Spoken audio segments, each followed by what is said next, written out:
Jeremiah chapter 17. The sin of Judah is written with a pen of iron, and with the point of a diamond. It is graven upon the table of their heart, and upon the horns of your altars, whilst their children remember their altars and their groves by the green trees upon the high hills. O my mountain in the field, I will give thy substance and all thy treasures to the spoil, and thy high places for sin throughout all thy borders. And thou, even thyself, shalt discontinue from thine heritage that I gave thee. And I will cause thee to serve thine enemies in the land which thou knowest not. For ye have kindled a fire in mine anger, which shall burn forever. Thus saith the Lord, Cursed be the man that trusteth in man, and maketh flesh his arm, and whose heart departeth from the Lord. For he shall be like the heath and the desert, and shall not see when good cometh, but shall inhabit the parched places in the wilderness, in a salt land, and not inhabited. Blessed is the man that trusteth in the Lord, and whose hope the Lord is.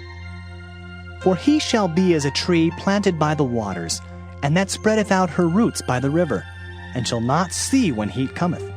But her leaf shall be green, and shall not be careful in the year of drought, neither shall cease from yielding fruit. The heart is deceitful above all things, and desperately wicked. Who can know it?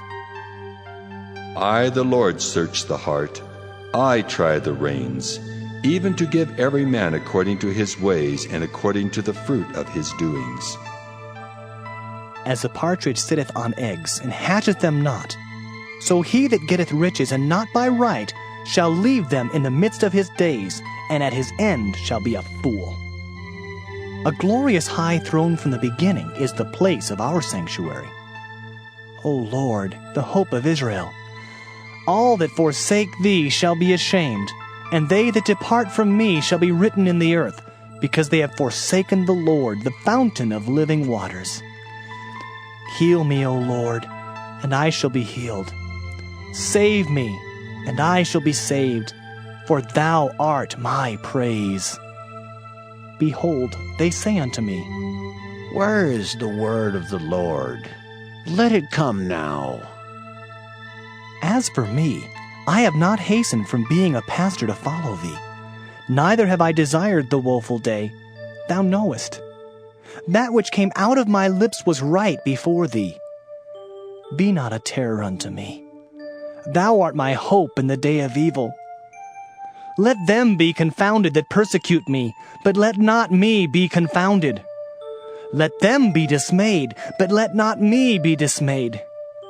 Bring upon them the day of evil, and destroy them with double destruction. Thus said the Lord unto me, Go, and stand in the gate of the children of the people, whereby the kings of Judah come in, and by which they go out, and in all the gates of Jerusalem, and say unto them, Hear ye the word of the Lord, ye kings of Judah, and all the inhabitants of Jerusalem that enter in by these gates. Thus saith the Lord, Take heed to yourselves, and bear no burden on the Sabbath day, nor bring it in by the gates of Jerusalem. Neither carry forth a burden out of your houses on the Sabbath day, neither do ye any work, but hallow ye the Sabbath day, as I commanded your fathers. But they obeyed not, neither inclined their ear, but made their neck stiff, that they might not hear nor receive instruction. And it shall come to pass, if ye diligently hearken unto me, saith the Lord, to bring in no burden through the gates of this city on the Sabbath day, but hallow the Sabbath day, to do no work therein. Then shall there enter into the gates of this city kings and princes sitting upon the throne of David, riding in chariots and on horses, they and their princes, the men of Judah, and the inhabitants of Jerusalem, and this city shall remain forever. And they shall come from the cities of Judah, and from the places about Jerusalem, and from the land of Benjamin, and from the plain, and from the mountains, and from the south, bringing burnt offerings, and sacrifices, and meat offerings, and incense, and bringing sacrifices of praise unto the house of the Lord. But if ye will not hearken unto me to hallow the Sabbath day, and not to bear a burden, even entering in at the gates of Jerusalem on the Sabbath day, Then will I kindle a fire in the gates thereof, and it shall devour the palaces of Jerusalem, and it shall not be quenched.